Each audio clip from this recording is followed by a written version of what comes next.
Bienvenue sur le podcast La Belle Carte Multi-TCG. Aujourd'hui, pas mal d'actualités, mais aussi un gros dossier. Tout le monde en parle sur Internet. League of Legends a annoncé son TCG. Il devait ne sortir qu'en Chine, on vous en avait parlé dans les podcasts précédents, mais il va également sortir pour le reste du monde. Je vous ai consacré tout un dossier là-dessus. On va absolument tout décrypter. Vous saurez tout sur Project K, qui est donc le nom du TCG League of Legends, ou alors peut-être le nom de code. Je ne sais pas si c'est le... Ah, c'est le nom de code parce qu'ils ont toujours ce nom-là, les jeux Riot. Donc le nom de code. Au sommaire du jour, on va vous parler de Candypocalypse rapidement, les championnats européens de l'Orcana, le nouveau type de foil développé en collaboration avec Flesh and Blood par Cartamundi et qui devrait révolutionner l'industrie du TCG. Les mots sont forts, ouais, bien sûr. C'est un foil 3D. Non, mais ça va beaucoup te plaire. Star Wars Unlimited qui annonce son 4e set. Petit focus aussi sur The Witcher TCG, tu nous en parleras. Moi, j'avoue que je suis vierge de toute connaissance là-dessus. Tout à fait. Et enfin, le TCG League of Legends. Donc, il y a pas mal d'actualités au programme de ce jour. La belle carte, le bel endroit dans lequel nous nous trouvons. Hop là, notre société sponsorise cette vidéo. Vous pouvez tenter de remporter 2 boosters chapitre 6 l'Orcana, la mer Azurite. Pour ça, c'est très simple. Il vous suffit juste de participer dans l'espace commentaire, de laisser un pouce bleu et de vous abonner à la chaîne. On tirera au sort un commentaire et vous recevrez les petits boosters chez vous. Merci à tous ceux qui nous soutiennent, qui participent. C'est plutôt très sympa. Je vous souhaite d'ouvrir une enchantée. Ça pourrait être génial pour les fêtes de Noël, par exemple. Ça ferait plaisir. Bah oui. Ça ferait plaisir. Je prends le pas directement sur la Candypocalypse. On vous avait annoncé il y a 2 ou 3 podcasts de ça que la Candypocalypse qui était prévue en novembre a été délayée au mois de décembre pour des soucis d'acheminement et de fin de production. Malheureusement, on a eu une nouvelle communication sur le Discord officiel de Rise TCG par François, le créateur du jeu. Il nous a annoncé que malheureusement, les produits ne seraient pas prêts avant fin décembre. C'est un souci de production, notamment sur les cartes numérotées, pour rentrer dans les détails et sur l'acheminement. Et donc, gold de numéroté. Au moment où les produits devraient être disponibles, si on est pendant les fêtes de Noël, ils ont décidé plutôt de délayer ça à la rentrée et donc au mois de janvier. Ce qui permet évidemment de ne pas avoir la livraison en plein milieu des fêtes, là où les transporteurs sont globalement un peu timorés. Et puis, comme il le dit, ça vous permettra d'avoir un deuxième Noël finalement. Mais pour tous ceux qui ont commandé, qui ont fait leur précommande Candypocalypse de Rise TCG sur la belle carte, c'est normal si vous n'avez pas encore reçu vos produits. Nous ne les avons pas encore reçus nous-mêmes et le monde entier ne les a pas encore reçus. Donc il va falloir patienter jusqu'au mois de janvier. J'en profite pour vous dire que sur labellecarte.fr, les précommandes Candypocalypse sont du coup toujours ouvertes. Vous pouvez aller précommander au prix précommande et avec les frais de port offerts actuellement sur labellecarte.fr. On a encore quelques quantités, donc profitez-en. Booster classique, booster collector et le fresh pack. Et le fameux fresh pack. On n'a plus beaucoup de fresh pack, je crois. On n'a plus beaucoup d'un peu tout. Plus beaucoup de tout. Championnat européen, l'Orcana, nous y étions. Oui. Vous y étiez? J'en suis fort aise. Vous y fûtes. C'était bien. Ah, c'était bien. C'était très très bien. Qu'est-ce que c'est pour ceux qui ne suivent pas l'Orcana ou même qui suivent l'Orcana mais qui n'auraient pas suivi? Alors si vous ne saviez pas et que vous suivez l'Orcana, c'est assez fou. Mais bon, ça peut arriver. C'est tout simplement pas le point culminant, juste en dessous du point culminant quasiment de la saison compétitive l'Orcana, qui est divisée en 3 gros événements. On a les l'Orcana Challenge, donc qui sont les gros tournois open disponibles cette année en Europe et aux États-Unis, continent américain. Ces challenges-là culminent par les championnats européens en Europe, championnats américains en Amérique. Et du coup, là, on a eu les championnats européens. Et ces 2 événements, championnat européen, championnat américain, culminent avec les championnats du monde qui auront lieu en 2025. Alors, c'est les championnats du monde, en gros, pour la saison 2024, même s'ils ont lieu en 2025. Mais voilà, tu connais, on décale tout. Et d'ailleurs, le championnat américain qui aura lieu dans moins d'un mois. Début janvier, le 10 janvier. Début janvier, ouais, exactement. À peu près dans un mois, en fait, quand on sort le podcast. Donc, nous y étions invités par Disney Lorcana Ravensburger pour commenter ces championnats européens. Nous deux, en compagnie de Tiquick et Rofelos. Quel plaisir. Ouais, on avait un super binôme de co-casters. On a été très, très contents de pouvoir caster avec eux. On a bien rigolé globalement. C'est très bien entendu. Alors, on savait qu'on s'entendait très bien en dehors de la vie, mais on s'est aussi très bien entendu dans le travail et dans le cast. Donc, c'était fort réjouissant de pouvoir caster avec eux. Et globalement, nous, on s'est régalé avec PL à caster ça pour vous. On avait un super setup de cast, on était en costume, Bon matos. on a vraiment mis les petits plats dans les grands pour Beaux essayer habits. à la fois de faire plaisir à Disney, à Ravensburger qui nous a invités et vous faire plaisir à vous. Je précise que les replays sont ouverts sur la chaîne Disney Lorcana Oui, EU, en donc vous espérant que ce pouvez soit aller, toujours le cas. vous pouvez aller voir le cast. En tout cas, moi j'ai vérifié hier, ils le sont toujours. Mhm. Donc voilà, vous pouvez aller retrouver ce cast sur Disney Lorcana EU. C'était plutôt très sympa sur 2 jours, 7 rondes le jour 1 et le top 16 le jour 2. Et on espère, voilà, on croise les doigts, on espère avoir fait le job et être reconduit pour peut-être plus de cast. C'est aussi à vous en tant que communauté fan de Lorcana, eh bien de faire valoir votre avis. Si jamais vous avez apprécié ce cast-là, n'hésitez pas à le faire remonter à Lorcana, à le dire sur le compte Twitter officiel que vous avez apprécié ce cast avec Rofelos, Petit Quick, Val PL. Parce que nous ça nous a plu, quoi. Ça nous a plu et on aimerait bien kiffé. pouvoir, si on peut devenir le visage français du cast Lorcana comme on a réussi à le faire sur Magic et d'ailleurs mettre nos compétences sur Magic au service de Lorcana, et ben ça serait une vraie réussite, un vrai projet pour 2025. Carrément. Pour l'événement, c'était grandiose. Franchement, Ouais, c'était chouette. très très bien, très belle salle. Bon, forcément, quand t'es Disney et que t'organises des tournois chez toi, c'est plus facile. Complètement. Mais quand même, ils n'étaient pas obligés de le faire dans une salle de cette envergure. Ils l'ont Et, fait au Newport Bay Club, qui ouais. est le plus bel hôtel du village Disney. Il y a l'hôtel principal quand même, qui est cool aussi. Du village. Mais, du village, ouais, Ouais. c'est vrai. C'est le plus bel hôtel du village Disney, hormis C'est vrai, l'hôtel du parc Du Disney parc. lui-même. Mais nous, dans le village, lui, vraiment, tu ne vois que lui quand tu arrives. Mm. Il est au bord du lac, il est très beau. Moulure un peu identité Newport, hein, littéralement. Ouais. Ou université un peu américaine quand tu es à l'intérieur. Des moulures partout, des piliers blancs, c'est magnifique. Des bateaux réduits, Quelques bateaux, ouais. Quelques Newport, bateaux. quoi. des Newport. Ouais, donc l'événement très cool, l'endroit très cool, les games hyper cool. Ouais, que des bonnes games. Toutes les games, c'est bien simple. Il y a eu une seule manche un petit peu à sens unique sur l'entièreté du week-end. Donc c'est dire si c'est peu, sur tout un tournoi en 2 jours. Il y avait 7 rondes le jour 1, 4 rondes le jour 2, avec un BO5 pour la finale. Donc au final, ça fait 2 fois finale. Ça a duré quasiment autant de temps, le jour 1 et le jour 2, à une demi-heure près, je crois, un quart d'heure près. Ouais, c'est ça. Un truc comme ça. Et ouais, franchement, Bengals, c'est très agréable à caster du Lorcana. Parce que le board est lisible, on avait des caméras pour les mains des joueurs, donc pour avoir accès, ceux qui avaient pas trop la bougeotte évidemment, à leurs mains, savoir un peu ce qui se passait de part et d'autre, c'était très cool. Ouais, le setup visuel était de grande qualité et ça c'est important aussi.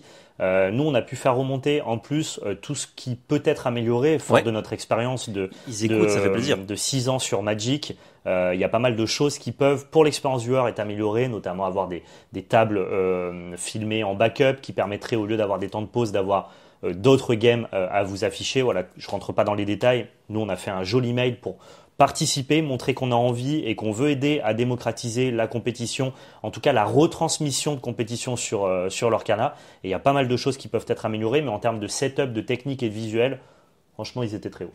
Ouais.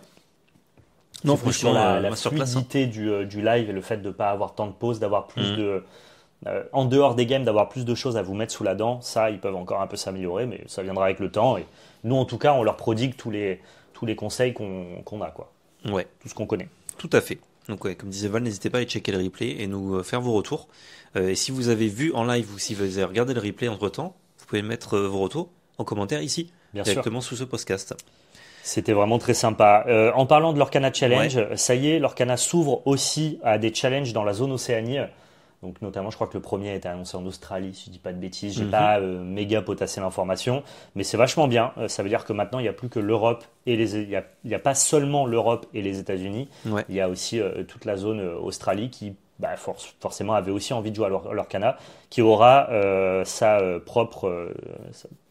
propre lot de challenge pour pouvoir faire des énormes open et concentrer la communauté dans des énormes tournois. Ça veut dire que l'Orcana vraiment s'exporte bien, commence à avoir une renommée sur le plan mondial, et on sait notamment aussi que l'Orcana arrive très prochainement en Asie avec la Chine et le Japon.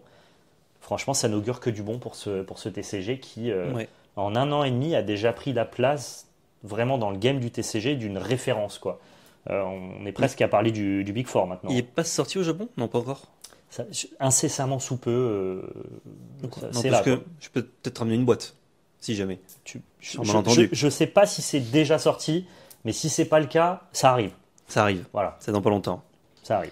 Tout à fait. Ouais, bah, bonne nouvelle hein, qu'il y ait des challenges. Alors par contre, j'aimerais qu'il y ait plus de challenges et pas des challenges plus éparses, on va dire.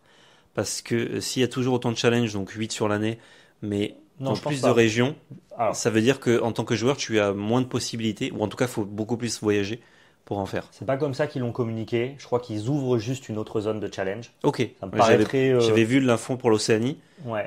mais j'avais pas eu l'info sur le nombre en fait. Et je l'ai pas non plus, mais ça me paraîtrait très bizarre de réduire ce qui marche très très bien en Europe et aux États-Unis Ouais, et d'en pour, faire. pour Ouais. aller en donner à la zone océanique, qui est quand même pas la zone, si on parle spécifiquement de l'Australie, qui est pas la zone où il y a le plus de demandes en soi. C'est Ouais, ouais. très bien qu'il y en ait, et moi je suis très content pour eux. Mais si c'est vrai que si ça enlève des challenges américains ou européens, ça me paraît très bizarre. J'y crois pas trop. On verra bien. Ok. Oui, ça me paraît très bizarre aussi, mais je Oui, me oui, non, demandais, mais tu quoi. fais bien de le préciser. En parlant du nouveau type de feuille là, j'en peux plus. Et je vais vous parler du coup du nouveau type de foil. Pareil, c'est T'as une image ou pas ma source. Non, mais j'ai des infos. Ma source Gargache qui m'envoie toutes les infos sur Ah, mais Flesh le and Blood. Gargache, le G, c'est le S, hein. Ah ouais, big up à toi, merci beaucoup. Il m'envoie des infos qui sont toujours très intéressantes. En fait, il y a eu un dev talk sur la chaîne de Flesh and Blood avec Ouais. James White, donc le patron, le créateur du jeu, et ils ont notamment parlé d'un nouveau type de foil qui était en développement, en collaboration avec Cartamundi. Ce type de foil-là pourrait être appliqué à d'autres TCG. Ok. Le nom de ce type de foil s'appelle le Zero Gauge Foil. Et c'est un type de foil, non pas qui est là pour sublimer l'esthétisme des cartes, même Mhm. s'il le fera, j'en doute pas, mais pour éviter que les cartes bendent. Ah, bah, déjà le cold foil, ça marchait bien. Bien sûr, mais c'était un foil qui n'était pas proche du Rainbow Foil. Le cold foil, c'était de la texture appliquée, c'était une autre technique. C'est de l'encre. le cold Voilà, foil. c'est ça. Alors que là, j'imagine qu'ils sont sur un foil plus classique, mais qui ne ferait pas plier vos cartes. Je vous cite exactement ce que Gargash m'a dit. LSS, donc l'éditeur de Les Flesh Jump and Story Blood, Studio. travaille avec Cartamundi sur une nouvelle technologie d'impression pour les Rainbow Foil, pour éviter qu'elles curlent. Ok. La première carte avec cette technologie sera distribuée lors de l'AP de The Hunted, pardon, qui Ok. est le prochain set de Flesh and Blood, donc ça arrive Ouais. très vite. Mais ça ne sera Début pas d'année. encore le cas pour toutes les cartes de l'extension. Par contre, on estime que ça impactera pas seulement Fab, mais toute l'industrie du TCG, parce que si ça fonctionne, Enfin. ça veut dire que, notamment même Magic et d'autres cartes qui Je sont vous en imprimées supplie. chez Cartamundi, pourraient avoir un type de foil qui ont le rendu rainbow sans forcément que ce soit du cold foil, Qui reste plate. mais qui reste plate. Ça devrait être normal, mais je suis très content. Ouais, mais merci à Flesh and Blood parce que c'est eux qui font ça. Ouais. C'est eux qui Mais- font ça et qui vont ricocher aussi sur les autres TCG, donc big up à eux. Quoi. Je vois pas comment ils font ça. Parce que genre c'est l'imprimeur qui est de A à Z est en maîtrise de ça, tu vois. Peut-être qu'ils ont alloué une partie de leur budget à de la recherche et développement là-dessus. Peut-être que ouais, ça veut dire qu'ils ont une partie d'imprimerie en interne. Tu vois. Non, ils peuvent avoir travaillé avec Cartamundi, développé du budget, donné du budget, fait des recherches Ah, avec des imprimantes ok. chez Cartamundi. D'accord, ouais. Je suis pas dans les petits papiers, Mhm. j'ai pas écouté le dev talk et je pense pas qu'ils soient rentrés dans les détails. Tout ce qu'on sait, c'est que la promo des AP sera en Gauge Foil et qu'on verra si ça bend ou pas. C'est facile à en avoir une promo d'AP. Comme ça je vois ce que ça donne. Il faut aller gagner une AP. Ah, faut gagner une AP. Ça dépend si c'est les promos distribués ou les promos des gagnants. Il y a les deux. Ah. Moi j'irai gagner une AP. Il y a les deux, il y a les deux. Mais très bien, voilà, encore une fois, Flesh and Blood qui fait un taf monstrueux Masterclass, j'ai envie de dire. dans l'industrie du TCG. Et Ouais. si vraiment ils sont capables de nous faire du rendu Rainbow Foil, mais avec aucune courbure, force à eux, je prends. Très bien. Star Wars Unlimited, Oui, qui déjà le annonce son quatrième set. quatrième set, mais à chaque fois que le set précédent sort chez Star Wars, Ouais. on nous annonce le Mais suivant. c'est 3 par an pourtant, non? Ouais, bien sûr, mais c'est juste on nous annonce le. Ah oui, en fait ils annoncent vachement à l'avance. Exactement, ils Ok. annoncent vachement à l'avance le nouveau set. Je l'ai. Qui s'appellera Passage en vitesse lumière. Ça me régale. Donc on reviendra à la première trilogie avec notamment pour l'instant les premiers visuels qu'on a, c'est notre ami Han Solo avec Boba Fett. Pour ceux, Oh, qui le se Boba plaignaient, pour ceux qui se plaignaient du design de Han Solo dans le premier set, je peux vous dire que celui-là, il est picobello. Il est exceptionnel, cet Han C'est Solo. mieux. C'est beaucoup mieux même. Hein. Il est vraiment très joli. Il y a deux annonces qui sont importantes et qui arrivent avec ce quatrième set, passage en vitesse lumière. Les kits de démarrage sont remplacés par des decks de démarrage. C'est un peu différent parce que ces decks-là contiennent aussi des reprints des sets précédents. Oh, déjà? Donc ça, Exactement, donc ça permettra de rendre accessibles certaines cartes peut-être du set 1 qui sont un peu moins, un peu plus rares. Un peu plus rares. Et les 2 leaders qui vont composer ces 2 decks de démarrage ont été teasés. Donc vous avez le fameux Han Solo dont je vous parlais visuellement et le Boba Fett qui sont 2 personnages que les gens adorent dans la licence Star Wars et que les gens aiment bien jouer aussi en tant que carte. Donc je ne sais pas si ce sont des bonnes cartes, ça je vous laisse juger en lisant le texte. On en reparlera un peu plus tard. L'autre énorme annonce qui est arrivée avec ce set numéro 4 de Star Wars Unlimited, ils sont attendus là-dessus. C'est ce qu'on appelle les boosters de prestige, les boosters carbonite, exclusivement en anglais. Hyper stylé le nom.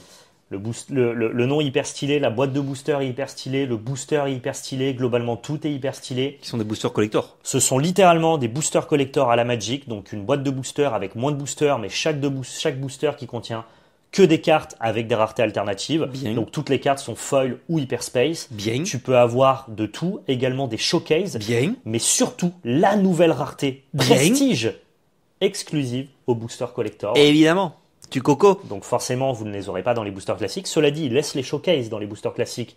Donc ça n'invalide pas l'ouverture des boosters classiques.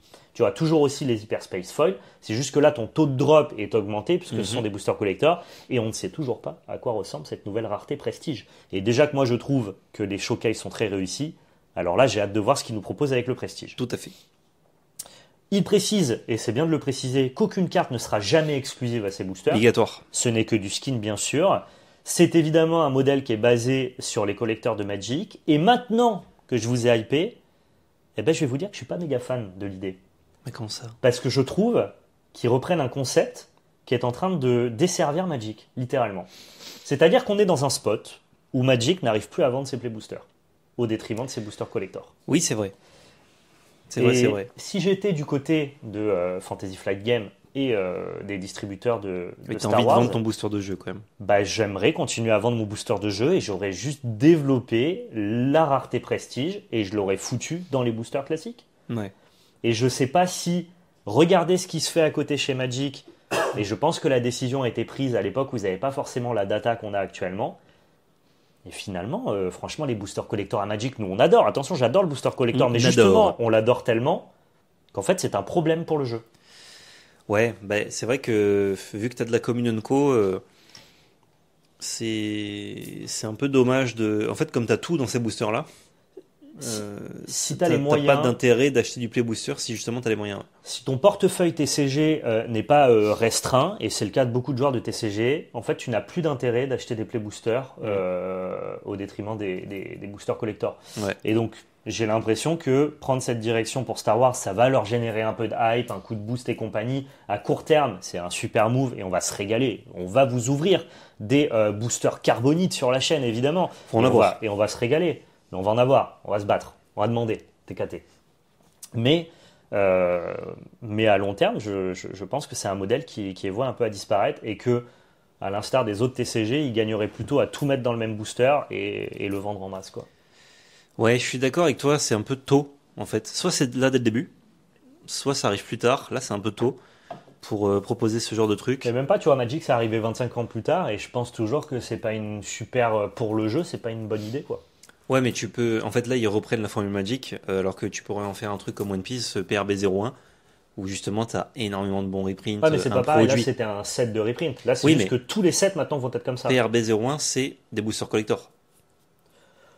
C'est des boosters avec un taux de drop qui est plus élevé, effectivement, ouais. Mais genre avec des skins, etc., que tu as que là-dedans, sauf que c'est dans une extension reprint. C'est ça. Et là, Star Wars, en fait, ce qu'ils ont fait, c'est vraiment le booster collector de Magic. C'est la même chose. Même donc, le visuel est le même, en fait. Alors, c'est pas grave, hein, des fois, de t'inspirer de ce qui se fait bien ailleurs, c'est aussi une très bonne idée. Moi, je valide à fond. Et encore une fois, je vous le dis, à court terme, je vais être le premier à croquer là-dedans, à croquer la pomme à pleines dents, il n'y a pas de souci. J'ai peur que ça puisse leur desservir et que ça desserve notamment les boîtes de jeux. Je croise les doigts pour que ça ne soit pas le cas. En tout cas, le visuel est très réussi. À voir. On oubliera, on leur pardonnera dès que les prestiges seront sortis.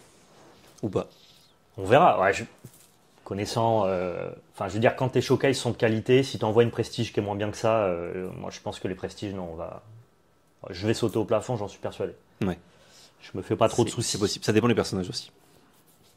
Alors les connaissances sont pas trop bêtes. Si c'est le droïde QB22, bon. Des os QB22. Je sais même pas si tu existes. TKT que pour le prestige, ils vont te sortir du lourd. Je le souhaite. Enfin, je le souhaite aux fans de Star Wars, en tout cas. Parlons nouveau TCG. On se disait qu'il y aurait peut-être pas beaucoup de nouveaux TCG en 2025, parce qu'il n'y avait pas eu d'annonce pour l'instant. Et bien finalement, il y aura 2 gros TCG. Ouais. À commencer par The Witcher. Alors, le TCG The Witcher, évidemment, c'est le Gwent. Ils n'ont pas inventé un nouveau jeu de cartes. Ça a été annoncé il y a quelques jours, en fait. Et j'ai vu ça sur un tweet d'Adibou. Moi, j'en ai pas Big up entendu parler, au frérot Adibou. pour te dire. Et quand je vois Gwent TCG, je me dis, attends, je tape Gwent TCG News, et il me sort que des articles de 2020, 2022 sur le Gwent, donc qui est le jeu de cartes originaire de The Witcher 3.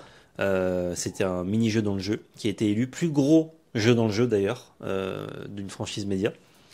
Je savais même pas qu'il y avait des récompenses ou des trucs comme ça. Mais bon, c'est vrai que il y a des gens qui passaient qui passaient des heures à jouer au Gwent dans The Witcher 3.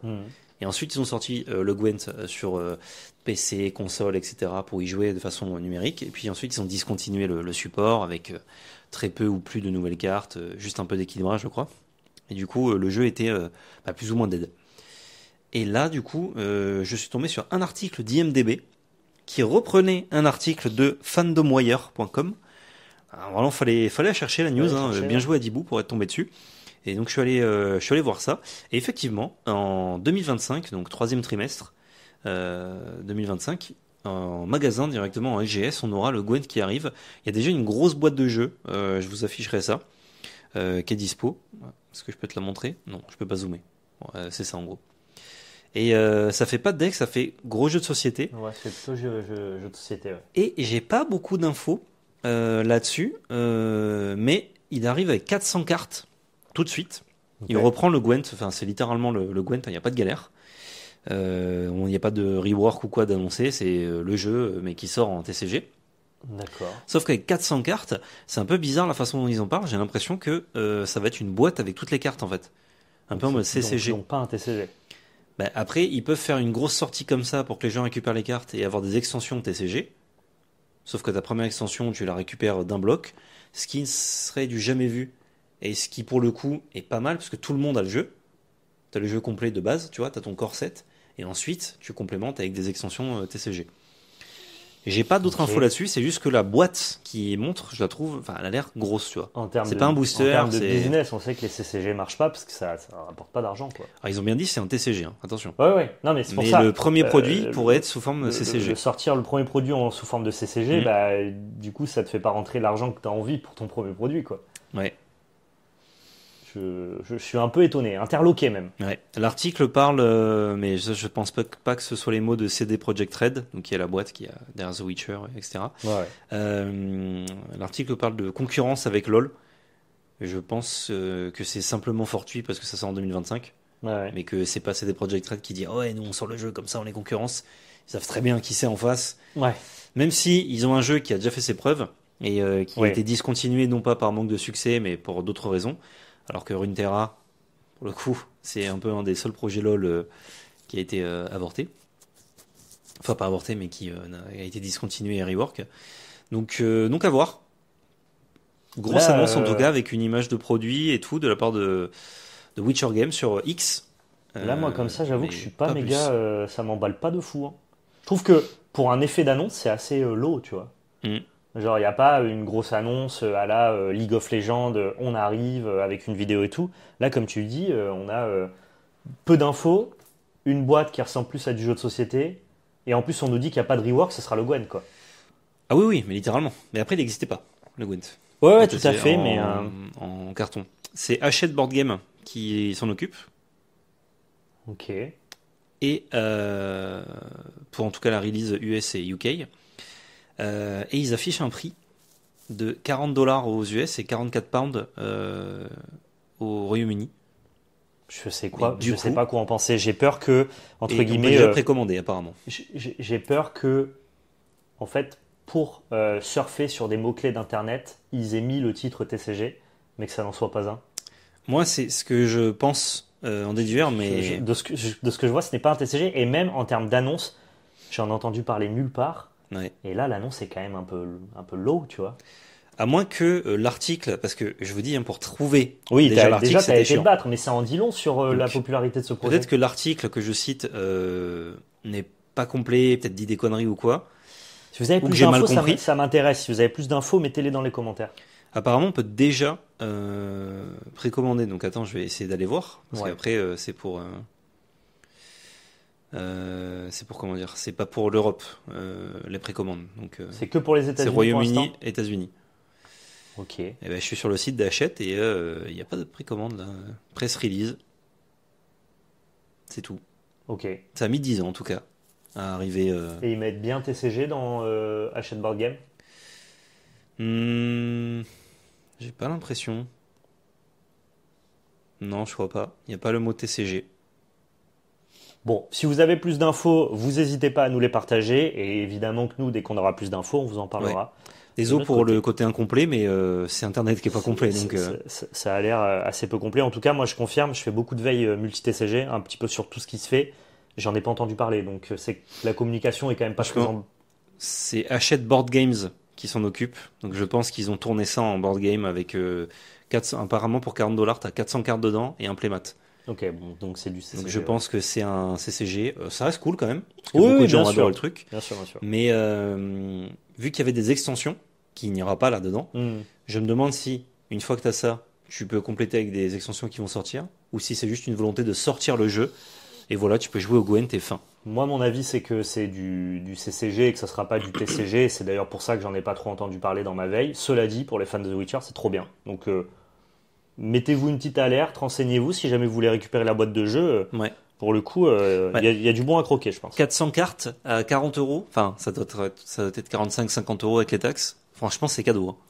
Ouais, pour un jeu comme ça. Je sais pas comment c'est sur les CCG, généralement, combien c'est les boîtes et compagnie. Je connais pas trop cet univers-là. Là, du coup, vu que c'est qu'un seul produit, ça veut dire que pour une cinquantaine d'euros avec le playmat, t'as de quoi jouer au jeu full. Ouais. C'est le prix d'un jeu de société moyen, on va dire, moyenne taille. Oui, c'est mais bien. sur les autres boîtes, par exemple, sur les autres CCG, les Marvel Champions et tout, tu payes combien Je sais que Seven Fallen, c'était non.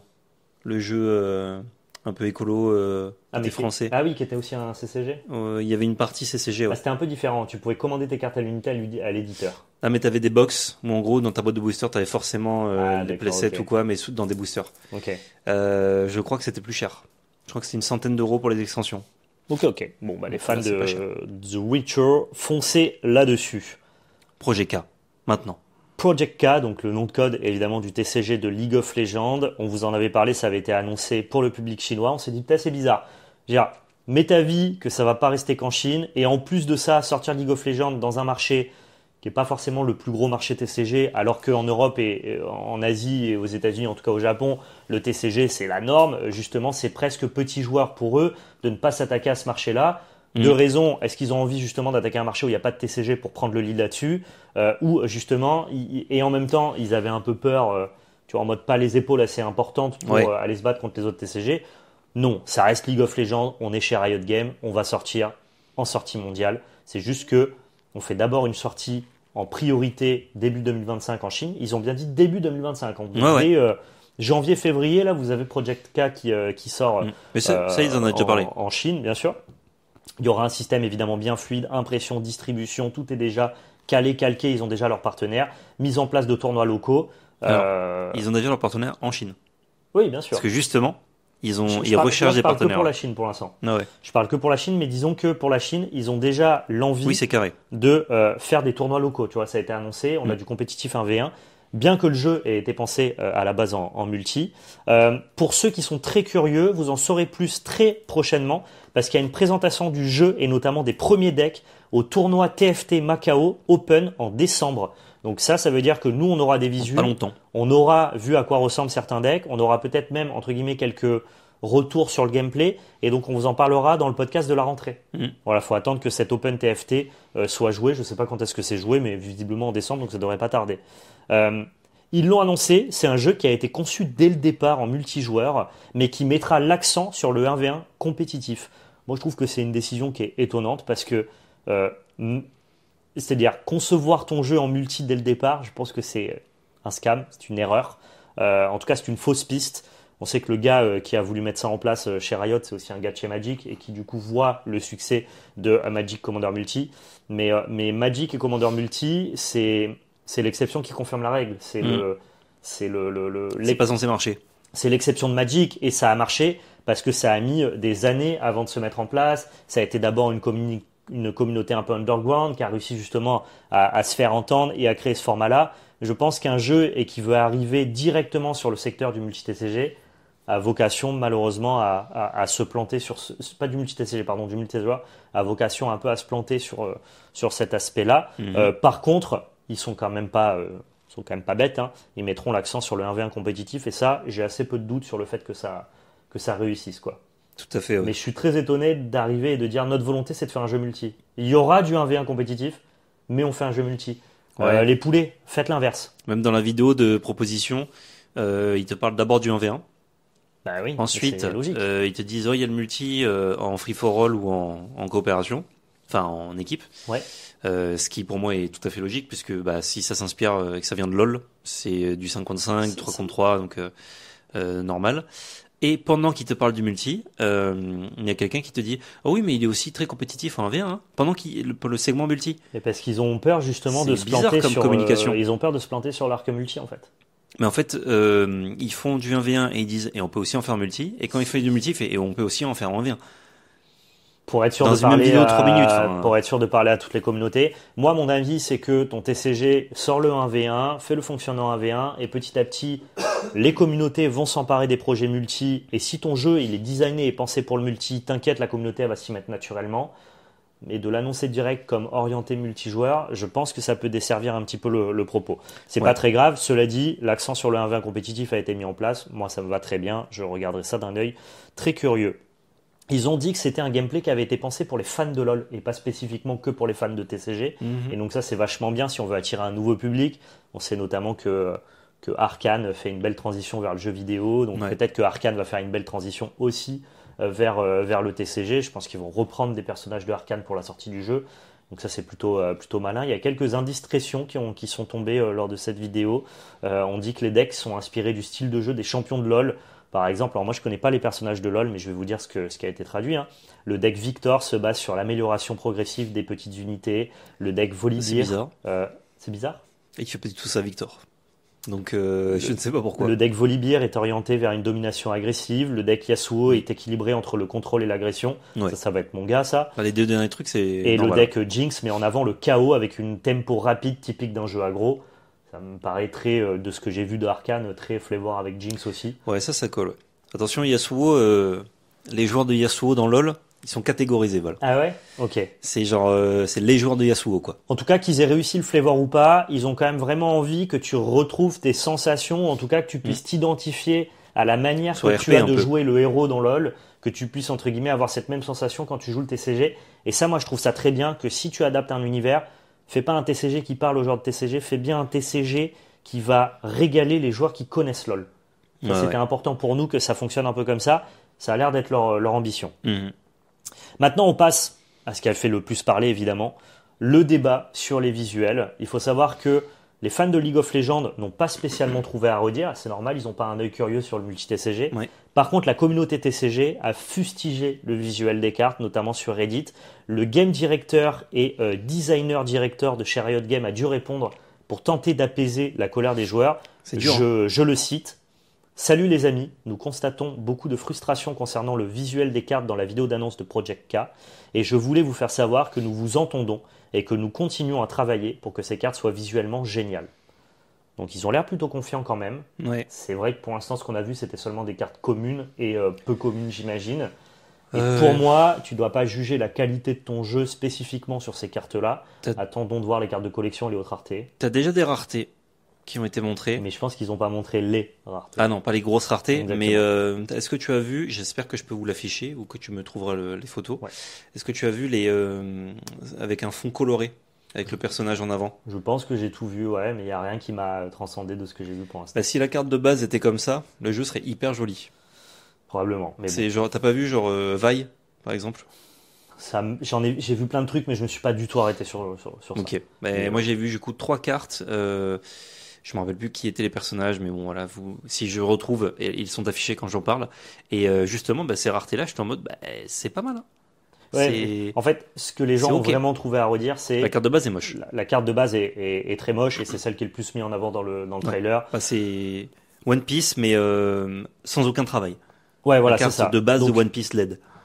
le fait que le gars ait communiqué, c'est que ou ils sont confiants sur les grosses raretés, ce qui de toute façon sera la vitrine du jeu, Ouais. ou alors C'est dommage. ils sont capables de faire quelques ajustements de design et sûrement quelques surprises bien gardées, ça c'est mon avis. Pour vous donner un avis perso sur la DA de ce que j'ai vu, notamment sur les cartes de base, je trouve que c'est très One Piece tier. Honnêtement, Ouais. c'est exactement la même chose que One Piece Card Game 7.1. Ouais, même les couleurs, Euh, des mots-clés et tout dans les textes. Ça m'a l'air assez basique. Moi, j'ai rien contre le bord blanc. Je trouve que ça s'y prête plutôt bien sur les cartes game Bandai. Je trouve pas ça horrible, mais c'est passable en fait. C'est pas ça qui va te Ouais, donner ça envie. t'accroche pas du tout, quoi. Voilà, c'est pas ça qui va te donner envie de jouer au jeu. J'attends quand même les autres raretés parce que pour moi, c'est quand même ça. Tu vois, One Piece, on trouverait que c'est un jeu moche. Alors que en termes d'alternatives de para-leader et de spécial card, ils mettent, Ouais. Ouais, ils sont améliorés quand même. ils mettent 25-0 à tout le monde, quoi. Ouais, mais les cartes de base restent moches, quoi, pour One Piece. Elles sont basiques, ouais. Et Effectivement. par contre, je te rejoins pas trop là-dessus. Je trouve que la carte est assez lisible et les illustrations sont plutôt réussies. De ce que j'ai vu, j'ai regardé, j'ai vu notamment une Ouais, j'ai deck pas de... dit que c'était pas lisible. Si tu disais il y a des mots partout. Non, que les codes couleurs sur les mots-clés Ouais. sont les mêmes qu'One Piece, genre bloqueur orange, tu vois. Il y avait j'ai vu qu'il y avait des trucs orange surlignés, tu vois. Ah, Donc c'est vraiment, ça reprend le code couleur d'accord, des cartes pardon, Game j'avais pas Bandai. compris. Je croyais que tu disais que c'était pas très. Non, non, ah non, c'est très lisible. Bah justement, en fait, ça fait carte comme si One Piece faisait un board game, un jeu de Ouais, société. ouais. Ça fait exactement ça. Donc moi je trouve que voilà, les cartes sont lisibles et ça c'est quand même très important. Le Ouais. design produit est pas loupé quoi. Et les illustrations, j'ai vu notamment ce qu'on va vous illustrer là, c'est une carte de Jinx qui est assise, enfin allongée sur son lit et je trouve que c'est assez bien illustré, assez joli quoi. Alors j'ai pas vu s'il y avait des crédits d'illustrateurs Mhm. et donc du coup je ne sais pas s'ils vont faire comme One Piece, c'est-à-dire finir par développer finalement comme Lorcana et comme Magic des illustrateurs pense, qui oui. vont avoir la possibilité de mettre leur art au profit d'un TCG. Là, si c'est le cas, j'ai pas vu où ça se plaçait sur la carte. Effectivement, les TCG qui n'ont pas d'illustrateurs sont souvent quand même moins stylés. Je pense à Dragon Ball Fusion, qui a Ouais. fait cet effort-là, quoi. J'y pense un peu là, ce TCG. Et si ils utilisent simplement les arts, enfin l'univers qu'ils ont créé avec les arts du jeu, il suffit que le gameplay soit un minimum ok, et le jeu ça va être un succès mais de fou. Ah, bah, j'ai aucun doute sur le fait que ce jeu va être un succès planétaire. Ouais. C'est pas là, franchement, on n'est même pas dans le Mais débat il de faut est-ce que que le ça va jeu- marcher. Non, il faut que le jeu soit un minimum cool, hein. Oui, voilà. Si c'est quand ça. tu joues c'est nul, ça a beau être lol, ça sera que collectionné et encore. Je vois pas comment ils peuvent se planter sur le gameplay parce que même les gens s'accordent à dire que Runeterra, s'il n'a pas marché, c'est pas pour son gameplay. Tout le monde, tous les gens le qui ont joué gameplay à est super, Runeterra t'ont dit que c'était un super gameplay. Mhm. Je vois pas comment ils peuvent se planter là-dessus. En Ouais. fait, je vois pas trop comment ils peuvent se planter. Moi, ce que j'ai peur, c'est plutôt l'orientation multi qui risque de conflict et de pas être très bien Mhm. compris par les gens, peut-être. Et que le flavor du jeu ne soit pas assez bien retransmis pour les fans de LoL. Peut-être, ça C'est je le- leur fais confiance. Mais C'est le seul truc sur lequel ils peuvent un peu merder, pardon. Après, faire un bon jeu avec une licence, enfin, c'est tellement pas dur, quoi. Je trouve. Hein. il me semble Avec qu'ils ont les moyens dit, qu'ils ont. d'ailleurs, qu'ils reprenaient des arts et du gameplay de Runeterra.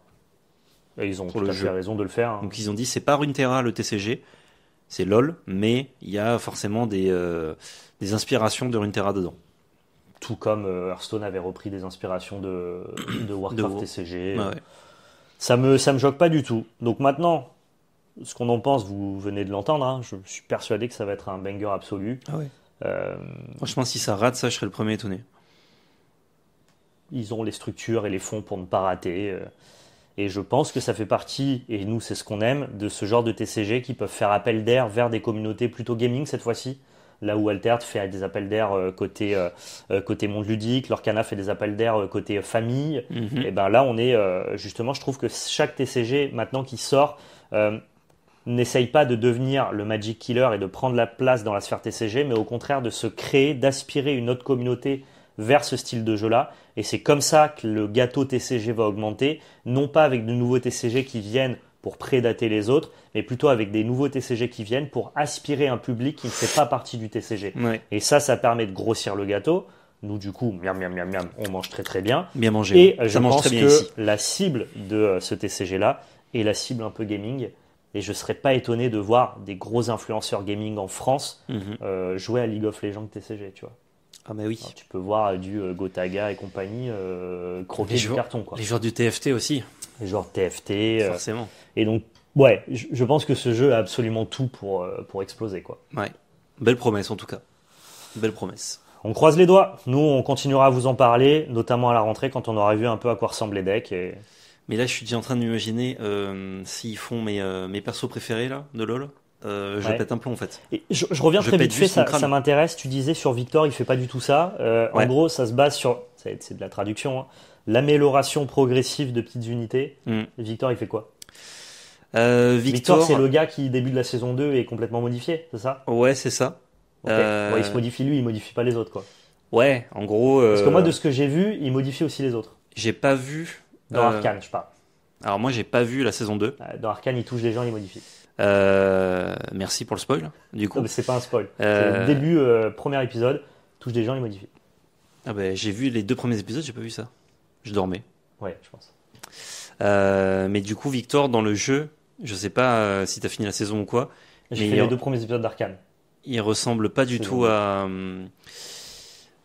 au personnage dans la série. D'accord, mais je pense qu'il s'inspire de la série là. Alors peut-être qu'il s'inspire plutôt de la série parce que sinon, en gros, c'est un espèce de, un peu comme un dandy qui. Ce qu'il est dans la saison 1. Ouais, c'est ça, mais en mode qui fait un peu savant, pas savant fou, mais presque, tu vois, et qui utilise de la technologie. Genre il a un rayon laser, il pose des espèces de pièges Hextech, tu vois. Bah c'est ce qu'il fait dans la saison 1, je trouve. C'est le personnage qu'il est dans la saison 1.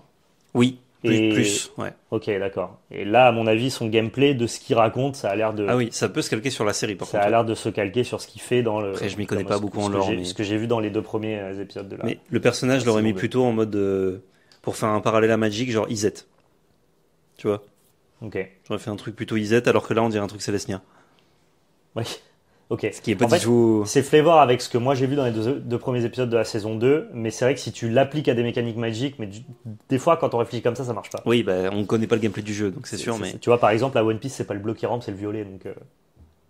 Oui. Et il y a des trucs comme ça où on est marketé Magic, et du coup on comprend moins, alors que le vert est plutôt une couleur contrôle, enfin tu vois, c'est un peu bizarre, quoi. Ouais.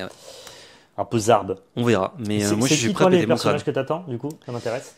Alors Caitlyn, mais pas par rapport à Arcane. Qui est tu la vois, c'est la policière en gros. C'est bon, la policière qui est avec Vi. Tireuse d'élite, exactement. C'est bon, que j'adore. Miss Fortune, que t'as pas vu du tout dans la série. Je connais pas, ok.